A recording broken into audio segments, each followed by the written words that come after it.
Да, благодарам. Почитуван премиер, јас се задржав на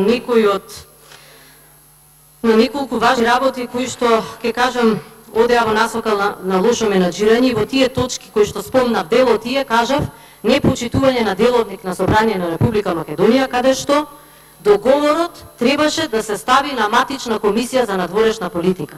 Ки имавме можност да дебатираме, да го видиме договорот, да поставиме прашања. Јас како пратеник сум сакала, не ми биле јасни и одредени прашања по однос на тој договор. Што било лошо и страшно да тој договор биде ставен на комисија за надворешна политика, да сите дебатираме, да повикаме ако треба и експерти, како што кажав, имаме и по уставно и меѓународно право, да дадеме забелешки. Тоа ќе беше многу подобро, ќе го леснеше процесот. Тука ќе постигнавме еден национален консензус прво по договорот, па потоа ќе одевме на референдум. Мислам дека многу се сгреши во таа насока. Зошто се бега од конструктивна дебата, па и ние пратениците може имаме добри забелешки да дадеме.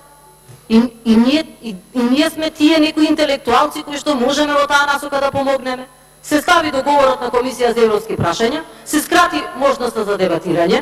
Нормално секој е повреден зашто се прекршува тој деловник. Јас зборам во таа насока дека тука можевме многу да помогнеме да го подобриме договорот. И за вас ќе беше многу поолеснително. Ви благодарам.